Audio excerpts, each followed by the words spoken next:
Greetings, everyone.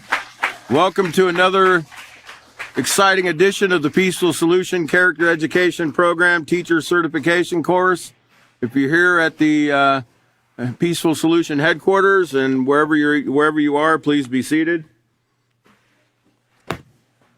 I've got to remind you right out the gate here that we've started another book, the fourth unit in the junior high series, the Respect unit. If you would like to acquire this book, you could go to the top of the Facebook page if you're watching live on Facebook, and the drop-down menu, there's some books there. We're in the Respect Teacher's Manual, so please feel free to download it. I'm going to be picking up where David left off in the last class. I believe he made it to Roman numeral page XV, which is 15. If you're not familiar with Roman numerals, I don't even know if they teach them anymore. I know when I was growing up they did. We're going to be in the introduction this evening. David went over the preface and the influence from the teacher. And he did cover a little bit of this first portion of the introduction, but I'll probably just go back over a little bit to remind you. And there's some things I want to add to what was said regarding certain instructions that were given as teachers. And remember, the desire would be to just jump through all this and go straight to the lesson. Whenever we start another book, we've got to go through all the instructional steps, the preface, the introduction, and everything, how to use the program. It's very important. I'm going to try and get through that tonight. That's my goal, so the next teacher can start off on the lesson. But there's a reason why these things need to be reiterated, okay? They need to be re-said. We need to be reminded constantly, and you'll see tonight why. And I'll even try to add to your storehouse of knowledge of why it's important to teach this program exactly the way we're instructed to teach it as instructors. Because remember, this is an instructor's course, okay? We're learning how to teach the Peaceful Solution program.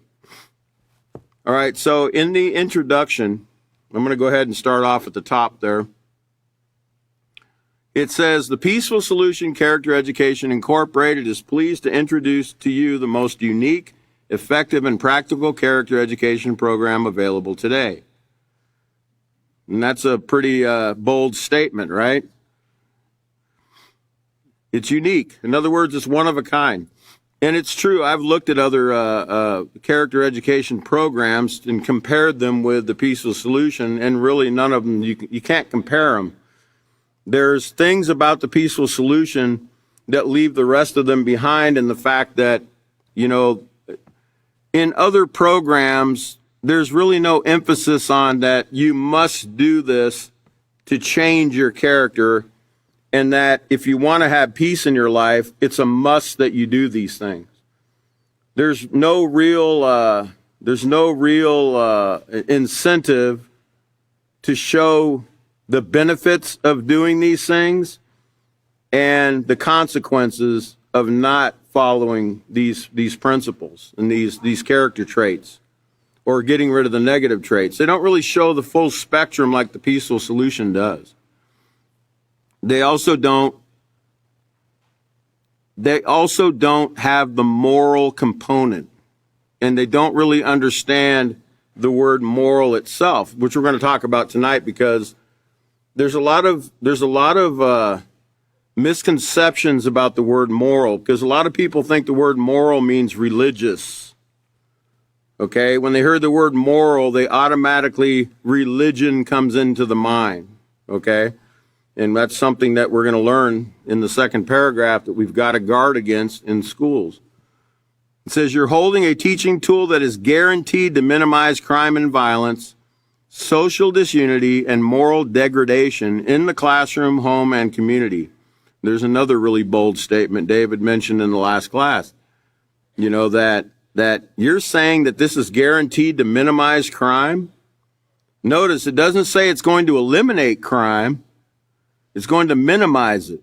Okay, in other words, Some people that are practicing the peaceful solution, as we've told you, sometimes when they're learning and they're growing in their education, they might practice one time actually doing what this tells them to do in certain situations. For instance, somebody's bullying them, and instead of retaliating against the bully, they decide to put into practice one of the things they've learned in this program. But then another time, they might actually give in and retaliate against the bully. Because remember, when you first start riding a bike, or you first start walking, or you first start doing anything, do you do it perfectly? No, it takes practice, right? And we're practicing these moral principles. So we're not always going to do the right thing the first time or every time. We might do the right thing a few times and we do the wrong thing, we fall. But remember what the peaceful solutions taught us? We might fall into these traps, but if we get back up, dust ourselves off, and get back on track, we can keep striving to develop a positive moral character. So it's going to minimize crime and violence, social disunity, and moral degradation. Moral degradation, meaning morals slipping into nothingness in the classroom, home, and community. It says many people are involved in some kind of religion today. So when they express morality, they tend to be guided what they've been taught by their churches, temples, synagogues, or mosques. This is something we must guard against in public schools because of present laws concerning church and state. And that's what I want to really focus on for a little while here before we continue to move on, because I want you to understand what people think when they think of character education. I want you to hear it from them so you can understand what other people are going through when it comes to character education. So let's go ahead and show that first slide. I want to give you an idea from an article here. This was written by a teacher, and the question is, what is character education? It says, as Americans began to question traditional power structures in the 1960s, character education declined in American schools. This is in part due to the rise of moral relativism, a more pluralistic society, and the misconception that teaching character means teaching religion. Now I'm going to explain those three things that you just heard. Moral relativism simply means, like you see the illustration there. The guy's saying, he's saying that for me, I don't believe in the law of gravity at this moment in time. Therefore, if I step off this cliff and I don't believe in the law of gravity, I won't get hurt. True or false? No, he's going to plunge. Whether he agrees with that law or not, the law of gravity, what goes up must come down. Well, some people think the same way about moral character or morals in general. They think, well, my morals aren't the same as yours. Morals are not universal, in other words. They're not universal. Not everyone has the same morals. Okay, now, this is what separates the peaceful solution from every other program. And I want you to get this. You need to write it down in your book. We claim in the peaceful solution that these moral principles are universal. They're saying, some people say, well, not all morals are universal. Not everyone has the same morals. But what is the definition of moral? If something is moral, it does not bring harm to you, someone else, property, or the environment, right? Is that pretty crystal clear? So if it doesn't bring harm, if it's harmless, it's moral. If it's not bringing any kind of harm to you, someone else, the environment, property, microorganisms, even things you can't see, remember all the things we've learned, then it's moral. It's harmless. So a lot of the people that think this way about moral relativism, if you start to question them, or you start to show them the peaceful solution, and you start to show them step by step these things that the peaceful solution is teaching about what morals are, there's nobody that would disagree that they don't want to be stolen from. There's nobody that would disagree that they don't want to be disrespected. There's nobody that would disagree that they don't want someone to molest their child or rape their daughter or their wife or murder someone that they love. Or they all agree when you actually point out these moral principles on the peaceful solution, there's nothing they can disagree with because it's harmless. It does not bring harm to anybody. And that's the component, that's the teaching that the parents, the religious leaders, and everyone else are missing, that they're not understanding about the word moral, okay, as taught in the peaceful solution. That's why education is very important. Now, what about this word pluralistic society, this term pluralistic society? That means that America is a melting pot of people. There's people from all countries on the face of the earth in America. There's people from all backgrounds, all religions, all ethnicities.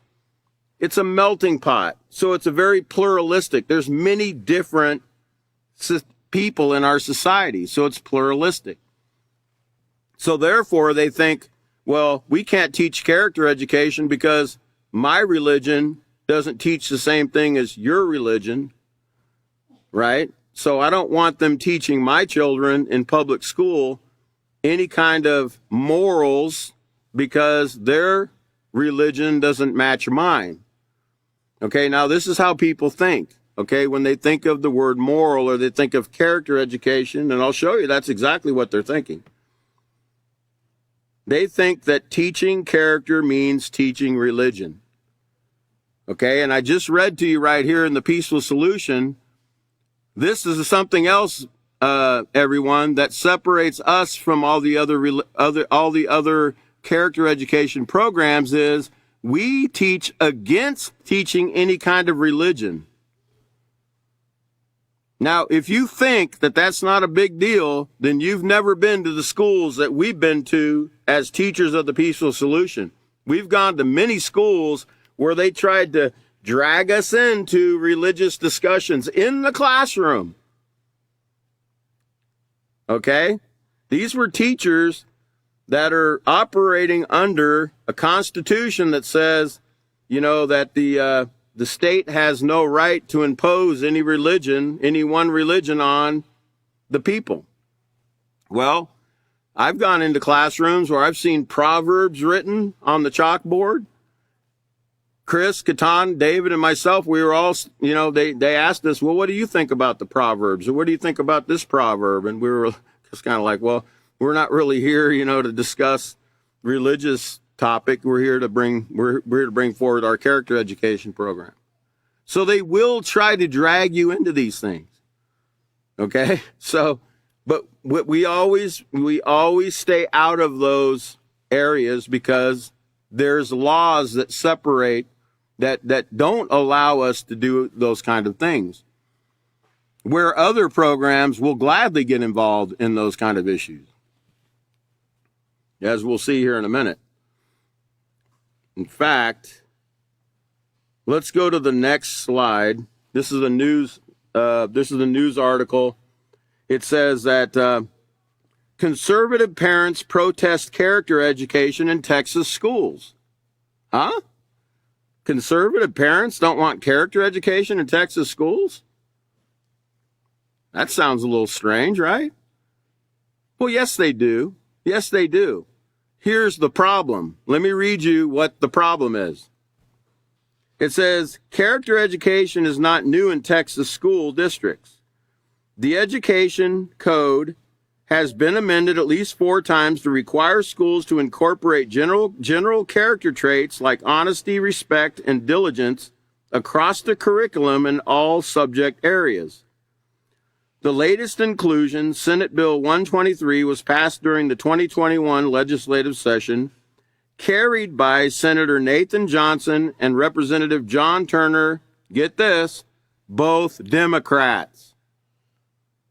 Both Democrats. Now, the mother that's protesting this and the group that's protesting this are Republicans, conservatives. You follow? So this is going along political lines. Political lines. Okay? So it's not that they oppose character education, it's that they oppose what these lawmakers that oppose their political stance are wanting to impose on the children in their school district. So let's look at the next slide. Get a little more into this. One of the mothers that's started this Moms for Liberty, she says, I represent a large group of parents who have great concern about the bill, Senate Bill 123. Mother Mary Lowe told the board on April 6th, quote, this bill was kind of slipped under the radar. It went through local and consent, and there was no floor discussion on the bill, unquote. Lowe, disgusted by what she saw being taught during the pandemic, formed the Tarrant County chapter of Moms for Liberty. The private Facebook group, less than a year old, has 1,700 members. So during the pandemic, children are at home, they're learning on their computers, and parents are watching what they're being taught over their computers, and many parents were appalled at the things that they heard their children being taught in the public schools. And there was a huge movement all over America in many different states, like Virginia and other places, where the parents started attending school board meetings because they were very upset about things that they were being taught, their children were being taught regarding sex, gender identity. What was the other one with the racial, what's that called? We talked about it a few classes ago. Yeah, critical race theory. You know, they were learning that their children were being bombarded with all kinds of educational things that they didn't agree with as parents, okay? But they wouldn't have never known about it had their children not been, isolated, not able to go to school, having to do their work from their computer at home. The parents would have never known what they were being taught, or what I should say, indoctrinated with in the public schools. Let's go to the next slide. In the same article, this mother says, I'm shocked that I keep having to remind my school board and lawmakers that my 3 children are just that. They're mine. Plemons told the board, they don't belong to the government. They belong to me. I don't want the government to teach my children character. That's my job, and it's a job I want to keep. Okay, so the mother is basically saying that she didn't like what was being taught to her child that went against their value system. Okay? Well, here's the fact. If you put your child in a public school, you're turning them over to whatever they're teaching. Okay? So, and I know there's a big deal, in the schools about, what do they call it? School waivers, or, they wanted the children to be able to choose what school they go to, but that's not how it operates in America. If you live in a certain area of town, your child is assigned to go to a certain school. Whether that school is run down and it's got a bad reputation, doesn't matter. If you live in that area, you got to take them to that school unless you find them a private school and you can afford some kind of private education. Well, what the parents are finding out is they didn't like what was being taught, but if you take them to the public school, this is what you're going to get. Now, continuing in that article, the next slide, it says, that I feel that we can teach good character traits. That is, in my opinion, doable, and is somewhat the obligation of the school because so many children get short shrift at home. But you're concerned with this bill. The man asked the woman, Mrs. Lowe, he says, but your concern with this bill is not so much the bill, but the fact it requires a program to teach this whole thing. In other words, he's asking her, well, it's not really so much the bill, is it? It's really just the fact that it requires a program. And she said, absolutely, Lowe said. I mean, there are multiple concerns with this bill. And SB 123 was passed, or SB 3 was passed after SB 123 was passed. We're in a crisis where our kids are not performing where they should be, and we are adding a separate time of independent curriculum or instruction that is for character. So now she's using the argument that our children are falling behind in their work at school academically, and now we want to add another curriculum, character education, on top of the things that they've already got to do. And these concerns, I'm not, what the woman's going through here is not so much the character, again, it's not the character education. It's the fact that she doesn't like the curriculum that's being taught. It's called SEL. It's a certain kind of, it's got like 5 components, and I've gone over it. It's not, you know, it's definitely not the peaceful solution. I think if she saw the peaceful solution, she would 100% agree with it. But the problem is it's got components in it that don't agree with her value system or her religion and her values that she wants her children taught. So it's not the fact that the character education curriculum would be added to the children's learning. Because think about this. Learning character education, does it not teach you responsibility? Which means you're going to learn to do your homework on time, right? Does it not teach you self-control? So that means you're going to learn how to sit in the classroom, focus on the teacher, not goof around. You're going to be learning how to do all these things if you're taught character, right? So that's going to reduce the problems in the classroom where children won't fall behind on their work. You know, I've seen, I kudos to children, man, nowadays that have to go to a public school. I've looked at their homework. We used to have a tutoring facility in Laredo, Texas, and the children used to come with their work, their homework they were given every day. And it was like they didn't have time for anything but homework. And the homework, the stuff I was looking at, I could not understand it. I could not understand it. I could not, as an adult, look at that and understand any of it. And some of it was only 3rd, 4th, 5th grade work. It was totally alien to me. But the children were loaded with work. And, you know, schools have become, you know, children are learning how to pass the test, how to pass the test, how to pass the test. And there's so much emphasis put on test scores, because, remember, money, which is another problem. Children are given rewards, incentives for coming to school. A lot of children are dropping out. So school districts are putting aside, you know, $500,000 for, you know, video games and trips to Disneyland for perfect attendance. You know, they're giving them gadgets and they're giving them all these little gifts to try to keep them in school, because if they don't have so many students, they can't get federal funding. They lose funding. So they're trying to bribe the children to stay to school so they can get their money. So they figure, well, we just invest a little money and we'll get more money. So it's like an investment.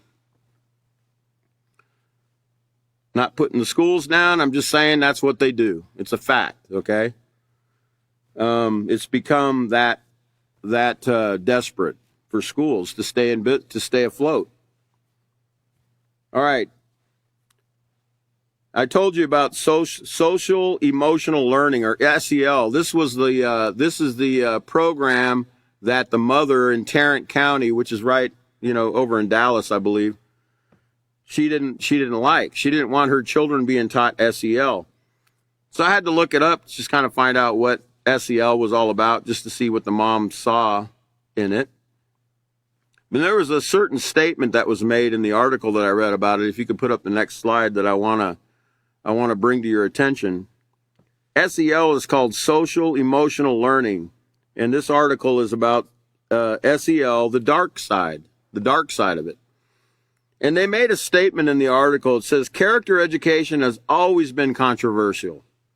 Both religious and non-religious parents often resent it. I'll give you a perfect example of why I wouldn't like it if my child was being taught character education in a program that's taught in a public school. I'll give you one example.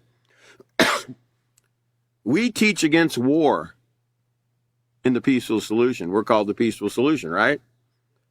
We teach against war because war brings harm. You know, it harm to property, harm to people, right? It ruins people's lives. It destroys, okay? It doesn't build up, it destroys. And anything like that is immoral, okay? Many character educations actually promote the idea of war. For instance, war generals, they hold them up as great positive examples of courage. You know, they'll have a picture of some general like George Washington sitting on a horse, you know, and it'll say courage, you know, and it'll show you the definition of courage, right? And it'll be totally opposite of what the Peaceful Solution is actually teaching, because it's making you think that you're courageous if you're willing to go out with a sword and fight somebody. Okay? That's not something I would want my child to be taught. Okay? If I had my way, you know, and I had a child in public school, I certainly wouldn't want them taught that. But then again, if I put them in a public school, you know, you get what you ask for, right? I'm just saying, if you drop your children off at a school, they're now in charge. They have full authority now, you know? So, you know, you better be teaching your children at home, because they're going to learn character education one way or another at school. Whether positive or negative, they're going to be learning it daily, okay? Whether they even have a positive, or whether they even have a character education program. They're still teaching character all day long by their actions, teachers and students, okay? So your child's always learning character. But character education, it says, has always been controversial, okay? And that is because of one thing in America. Protestants and Catholics do not agree on morals.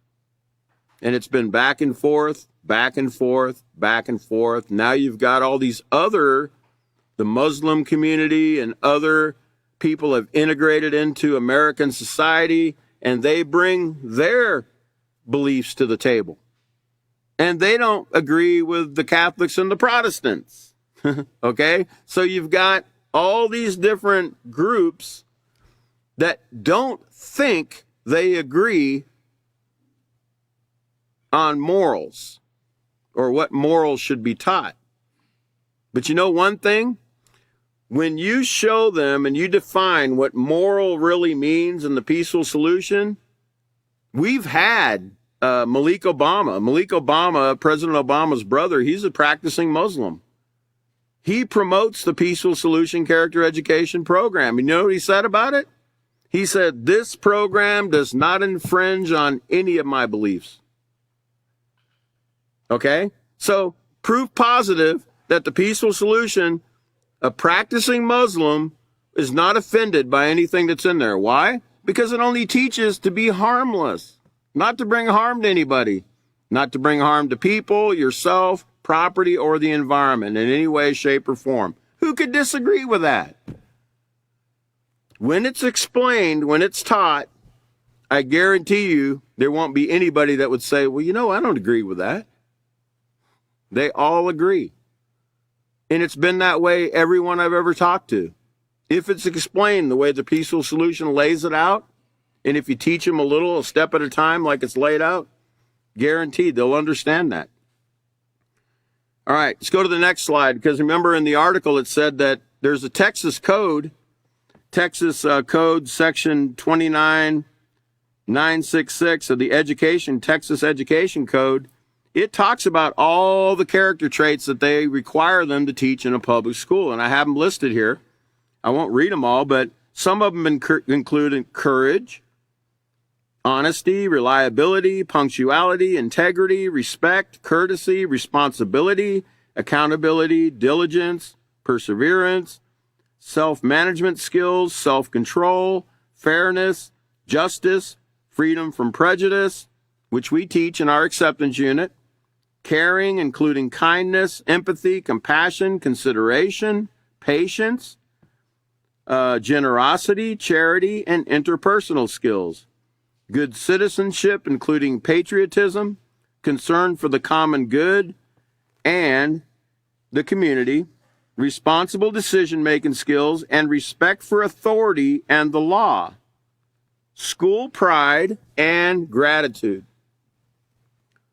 Okay, so, school pride, of course, they mean, care for your school, have respect for your school, take care of your school, don't trash the place, take care of the desk, don't be writing on the desk, take care of your facility.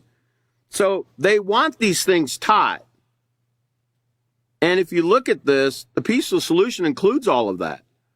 A great patriot, you know what a great patriot is? There's nothing wrong with being a patriot. A great patriot does everything they can not to bring any harm to their country or their countrymen. That's what a real patriot does. A real patriot would not want to bring harm and would want to build his country up in a positive way, not a negative way. A true patriot. Now, get this. Look at the bottom section. Because we're warned in the peaceful solution not to mix religion in. And look what they say in the Texas Code.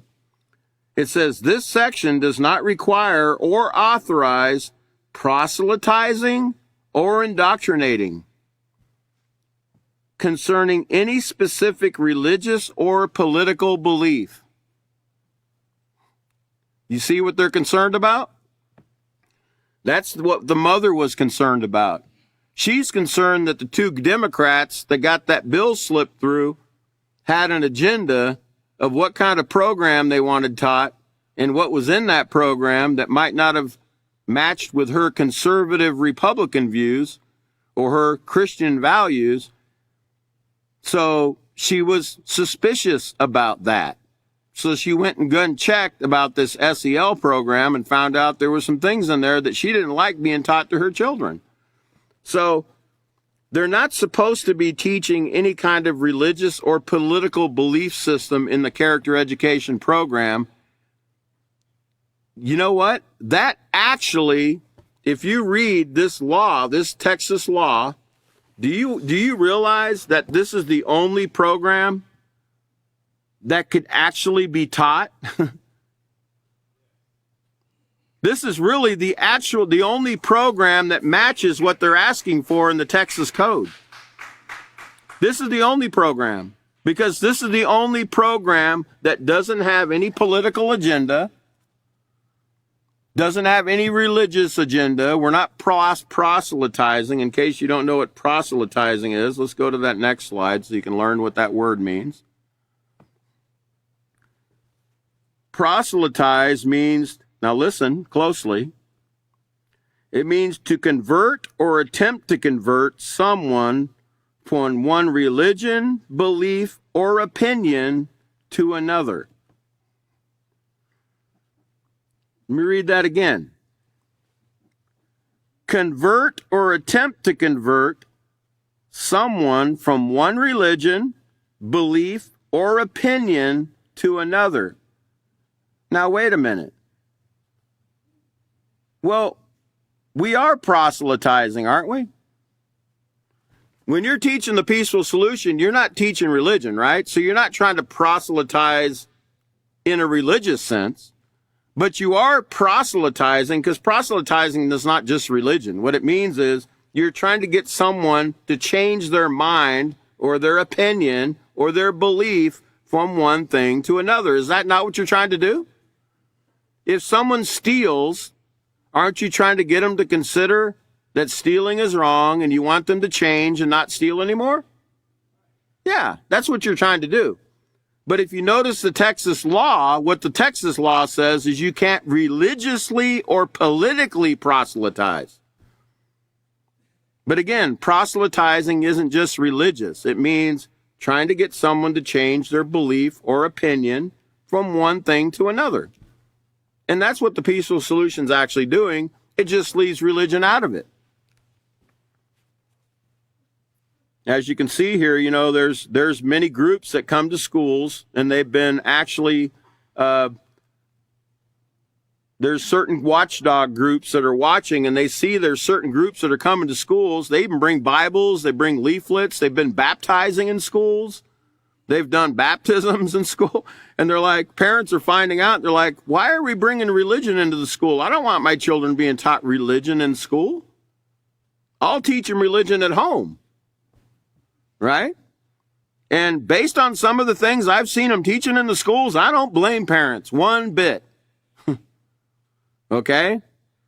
But if they were to look into the Peaceful Solution Character Education Program and they were to actually inspect it, there's not one thing in the Peaceful Solution that they would disagree with, that they would not want taught to their children.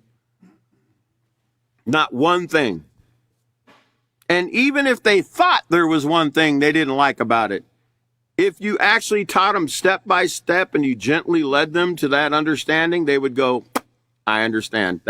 I misunderstood. I needed a little more information, but now I understand. I remember a great man once told me, oh, wow, my battery just went down on my, can I have my phone? My battery went down on my pad there. Had my slideshow. And I think I had one or two more slides. But a great man once told me, if you're a salesperson and someone tells you no the first time, it just means they need more information. Okay? They just need more information. A lot of times people say no right off because they just, they don't want someone selling them something unless they really want something. But if you give them more information and you try to persuade them with more education, more information, enlightenment or whatever, they might see, hey, I actually do need that. That is something I thought it was something totally different, but yeah, I could really use that.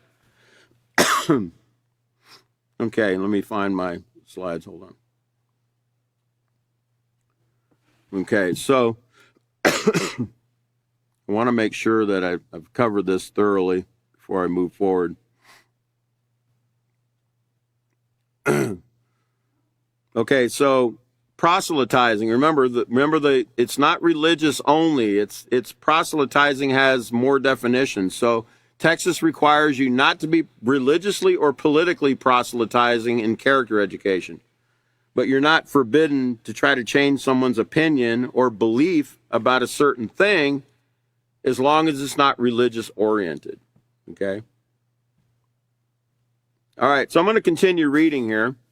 On page 15, XV, in the introduction, says, we ask that you be aware of the fact that these lessons are designed only for the purpose of developing a student's character, not teaching religion. These lessons teach proper, acceptable character education in a way that will penetrate and change the heart and mind of a student or adult. Notice, proper, acceptable character education.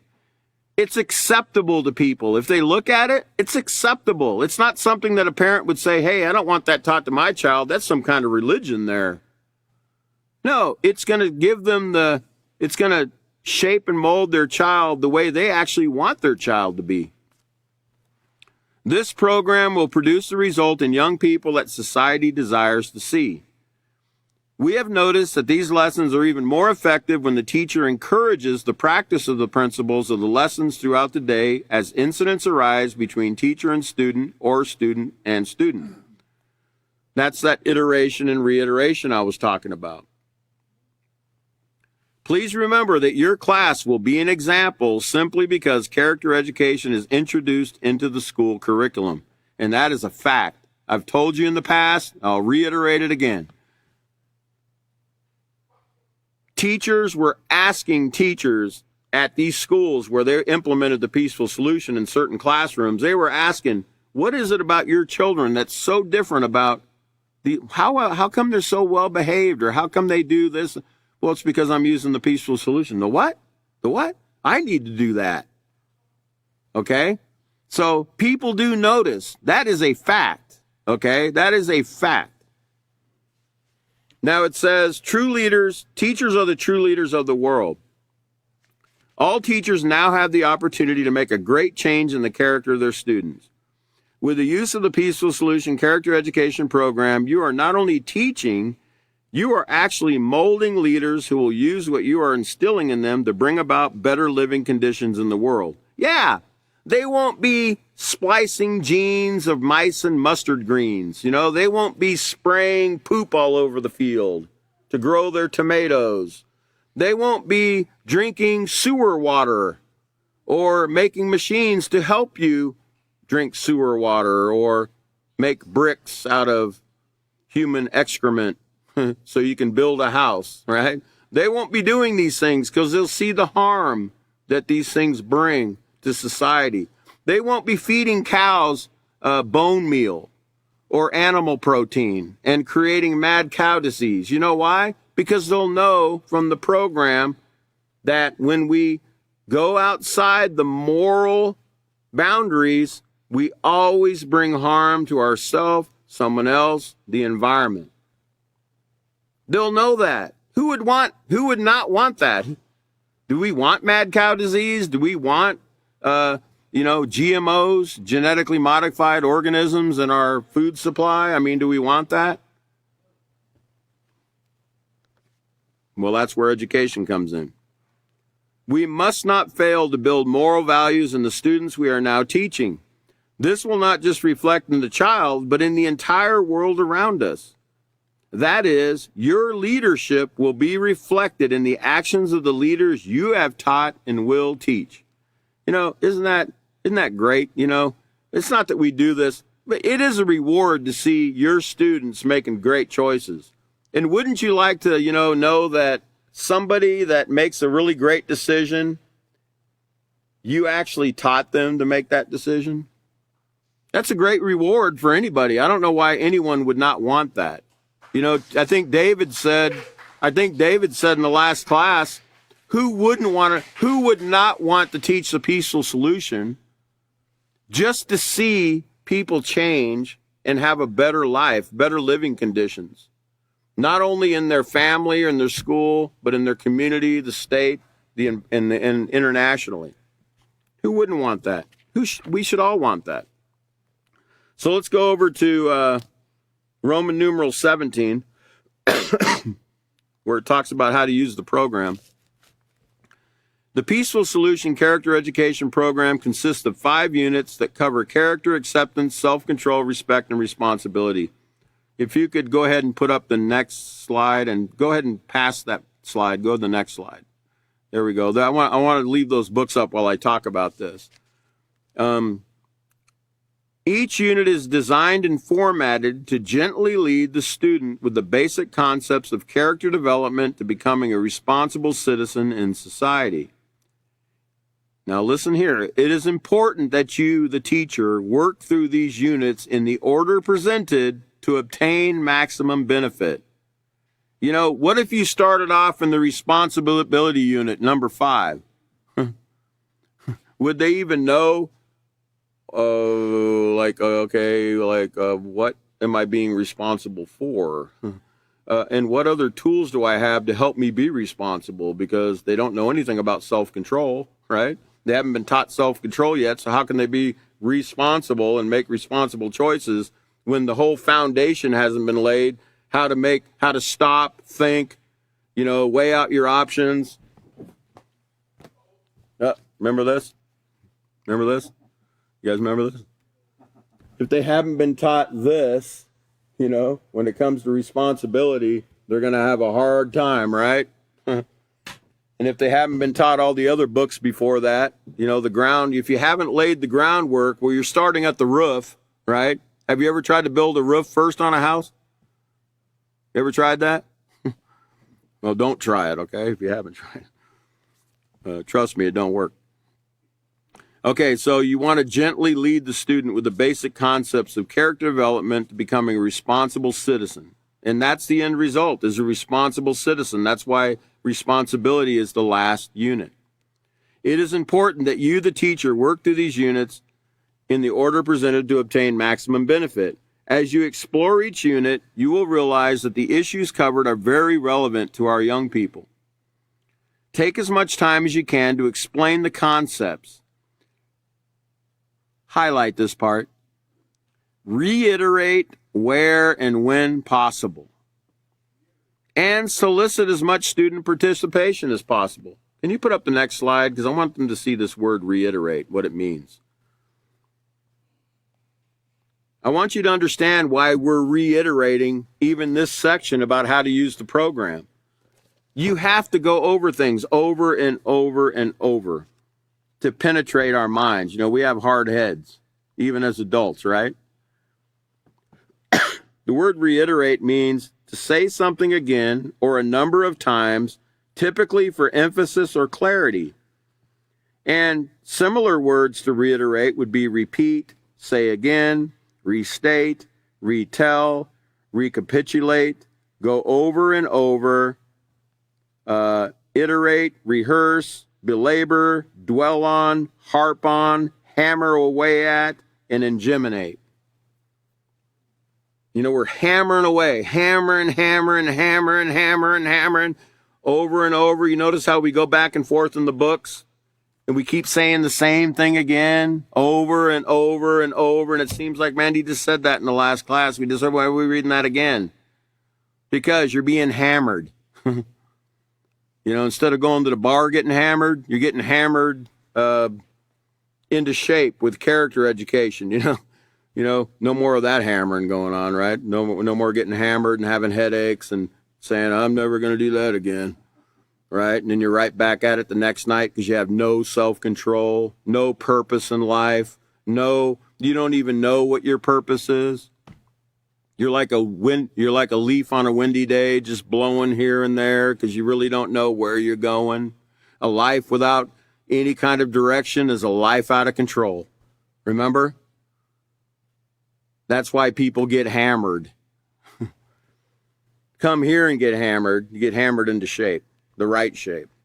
Okay, so it says the teacher's manual is comprised of 7 lesson plans, each followed by the corresponding chapter.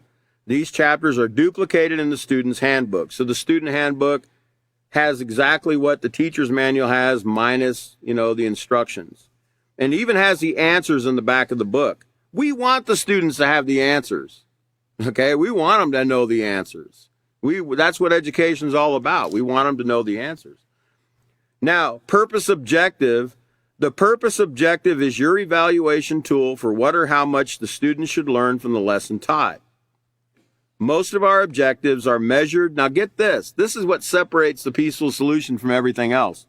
Most of our objectives are measured in behavioral changes. Hey, look, I've watched children read, and some children can read really fast. They can read really well. But when you question them about what they just read, they can't tell you what they just read. Their comprehension, it lacks. They can read, and they can read well, but they can't comprehend what they read. And the best evaluation tool for comprehension is, what are they doing? What are they saying? Now, that doesn't mean you shouldn't question them to make sure. You should question them. You should say, now, you understand what this word means, right? That's why when you see a word that you don't think, if you see a word that's you're kind of going like this, you should find the definition, give it to the student. Don't make them guess what it is. Look it up. Show them in the glossary. Sometimes the word is in the glossary, but if it's not, look it up. Take the time. You want them to be the most educated people on the face of the earth. You want them to know everything that you know. You want to share and impart everything that you know with everyone, so that they can make right choices in their life. That's what education is all about. Remember, I remember one time I told a very wise man there was a bunch of teachers that were quitting in a certain school. And they were quitting because they didn't like the behavior of the children. And you know what he said? Well, they're condemning their own product. They're condemning their own product. Very wise words. We need to make sure that we're not the problem. We need to make sure that we are imparting these things to the children And we need to make sure they understand. We have to care enough to make sure they understand. So it says, please watch for these changes as your indicator of which concept might need reinforcement. And that's why we have, the additional activities, the extra activities, crossword puzzles. They love doing stuff like that. That helps to, hammer it into their head, the concepts that you're trying to get across. And sometimes you got to keep going back over these things over and over, iterate and reiterate. Now, the procedure, the steps outlined in the procedures are for flow and continuity. We ask that you read the procedures prior to presentation in order to guide the students more effectively. Don't walk in the classroom not prepared. As a teacher, prepare yourself. I know some teachers that take days preparing for lessons, okay? And there's nothing wrong with that. You should want to know everything you can to help impart these things because sometimes people learn different ways. Some people are very visual, some people are audible learners, but some need both, okay? But we need to make sure that we can somehow get these. That's why we use videos. That's why we use these different tools, slides. And even in classrooms, they have those kind of tools in the classroom that they can use. The peaceful solution with. It says, try to become very familiar with all the steps and maintain ideas involved. Ask questions periodically to be sure your students understand what's being presented. If your objective is not adequately met, repeat it or use enrichment activities found in the handbook section of your manual to increase understanding of the lesson. Enrichment activities are also great for reinforcing the concepts taught. I always have students that say, hey, can I do the crossword puzzles and stuff? And those, they have like word finds and things.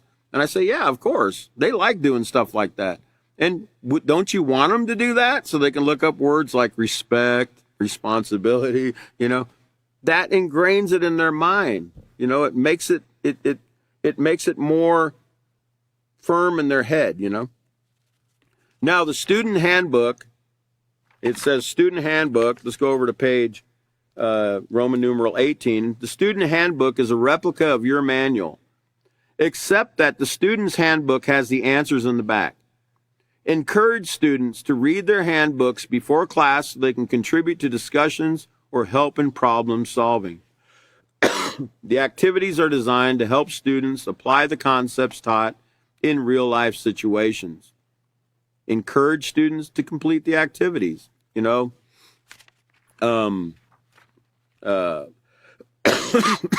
me, battling some kind of bug. I always encourage children to leave that book laying around, in their living room or, possibly the bathroom even, so someone comes in and they did pick up something to read, It's really great, actually, to leave it laying around because someone's probably going to go, hey, what's my son learning in school? What's this book? Dad might pick it up, mom might pick it up, little sister might pick it up. Someone, hope your dog won't pick it up, but someone might pick it up and they might start looking at it and go, oh, and so you'll be helping somebody else at the same time. So I always encourage students to leave it laying around in their house somewhere, for someone else to pick up, especially their parents, because we want parents to know what their children are learning in the peaceful solution. In fact, we send them home with different little, in the lower grades, we would send them home with those little cutouts. My child is learning about ownership. And today we learned that, everyone owns things. And, we should always mark what belongs to us. So, there's never any conflicts. And, we want them to learn. We want the parents to learn what their children are learning because it helps the parents to be reminded too. Right? So everybody benefits from the peaceful solution. Now, the role of the teacher, it says, as educators, it's extremely important that we understand the tremendous role we play in the lives of our students. Therefore, our participation in this program is essential to its success. You can always know a teacher that really is excited about the program, because they're going to go all out, man. They're going to make sure that, they're going to put themselves in someone else's shoes and think, I don't think I would understand. I need to make sure that this this lesson gets across to the students in a big way. So that way, when they leave my class, it's going to be indelibly marked in their mind, whatever concept I'm trying to get across. We should be excited about what we teach, because there's a great reason to be excited about the peaceful solution. You know why? Because you're not just teaching math, okay? Even though I know math teachers, when they tutor students that don't do very well in math, and the child learns how to do math, their face starts to glow, and they feel like, I got this now, you know? And it makes them feel really great, you know, that they understand now how to do that math. It makes them feel really great. But you know, how much more great is it when you can teach someone not to be a bully or not to steal, you know, or not to take advantage of others? How many crimes are you eliminating? How many problems are you eliminating in someone's family, someone's school, someone's community? Just by teaching these basic concepts. You don't know how many things that you've actually helped to keep from taking place when you place these things in people's mind. Okay, now, as significant influences in the lives of our students, we can lay the foundation to help them build strong moral character. There is a solution to the problems in today's society. Wow, there is? Man, it looks insurmountable, doesn't it? Well, I think the only way to solve this problem is a nuclear button. No, that's not how we solve our problems. We can solve by education, but there are people that don't want right now to do the right thing. Let's face it, there are people out there that they're not ready for peace. They don't want peace. They want peace on their terms, you know, they don't want them on these terms. But one day they will. Their minds will change. They might need a lot of help turning that mind around. You know, they might have to get their fingers burned really bad. In fact, they will have to get burned really bad before they understand that we should have just taught this basic moral character education that the peaceful solution offered us. There is a solution to its problems in today's society. The Peaceful Solution Character Education Program has provided you with the solutions needed to make a difference through educating our children on the values and morals they will need for a lifetime. So, with that, I think I didn't quite get as far as I wanted to, but I think I've reached a great stopping point for the next teacher, who should be, actually, you know what? Yeah, I can pass him off these slides I made, these last two slides, because I think he'll really, he'll probably want to use them. But we're going to pick up next time in the introduction, Unit 4, Respect, Introduction to the Unit. Catan will pick up on that. I think the next class is on 12/11/2022 at 5:30 p.m. Central Standard Time. Don't forget, we're in the Respect unit. He'll continue on this, on the introduction to the unit. And I would encourage you to, you know, go back over this and make sure that you underline, that you emphasize, that you write down things that we're going over in this process of going through the introduction and how to use the program. You know, if it wasn't important, we wouldn't keep going and over it and reiterating it, reiterating over and over again, hammering it into your mind. It helps me as a teacher, you know, and even though I'm an instructor, it helps me to remember, you know, hey, what's the goal? You know, what am I really, it keeps me in check, you know. We need to know that this is the most important job on the face of the earth that we're doing right here, that we're shaping and molding people's moral character. That's the most important job anyone can have, and we need to take it very seriously.